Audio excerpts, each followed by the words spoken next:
Aí vai Daniel para a Babilônia, com os companheiros lá, presos.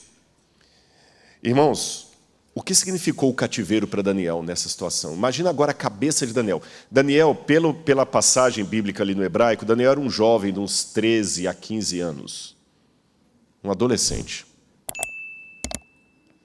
Imagina você ser arrancado do seu pai, da sua mãe, da sua casa, de onde você vive, e ser levado para um país estrangeiro, sendo obrigado a comer uma comida que não é a sua, a falar uma língua que não é a sua.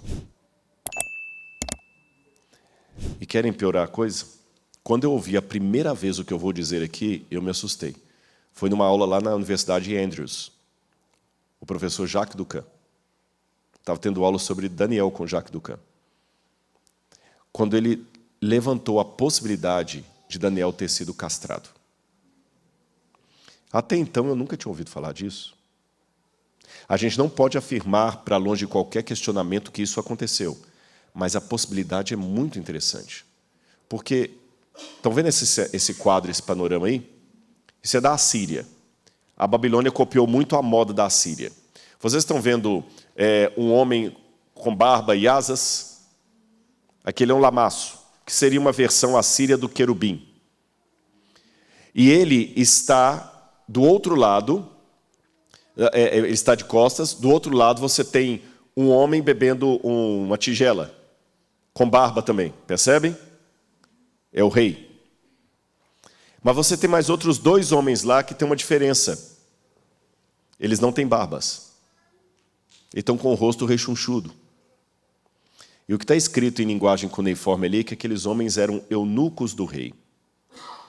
E os eunucos do rei eram castrados. Por isso que eles não têm barba. Porque não produziam mais testosterona, não tinham mais barba, ficavam mais gordinhos, voz fina, e não tinham mais nenhum desejo. Vocês entendem? Por que os reis faziam isso? Porque quando um rei conquistava um país, ele queria colocar os membros da família real daquele país para servi-lo. Sabe por quê? Ora, quem sabe dar um nó de gravata, um nó italiano? Somente alguém que já acostumou a usar uma gravata italiana. Para os que apreciam o vinho, não é o meu caso, quem pode ser um sommelier real? Alguém que está acostumado a tomar vinhos reais. Ele tem o paladar refinado. Quem pode jogar comigo um jogo que só monarcas podem jogar? Alguém que um dia foi monarca. Então eu preciso de pessoas da família real trabalhando para mim. Só que, geralmente, são rapazes bonitos. Eu tenho esposa, tenho filhas. Você já imagina o que pode acontecer, né? Então, castram-se esses rapazes, porque assim não tem perigo dentro de casa para minha esposa e para as minhas filhas. Eles nunca mais voltarão ao país deles como reis, porque uma vez castrados eles não poderão ser reis. E Daniel e seus companheiros eram da família nobreza. E quem cuidou de Daniel na Babilônia? Chefe de quem? Dos eunucos.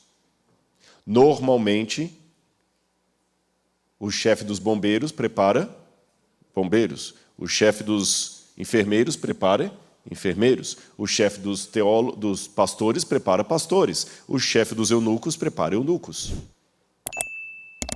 Daniel quase certamente nunca se casou nem constituiu família, nem ele nem seus companheiros. Por quê? Quando os companheiros foram jogados na fornalha ardente, Daniel na cova dos leões, isso geralmente era feito, jogava a família inteira da pessoa. Tanto é que quando Dário vai jogar na cova dos leões os inimigos de Daniel, jogaram eles com as esposas e os filhos. E Daniel foi jogado sozinho. Até porque ele não tinha esposa e filho. Os 3 companheiros de Daniel também foram jogados na fornalha ardente, sozinhos, sem esposa e filhos. Então, provavelmente, eles não eram casados.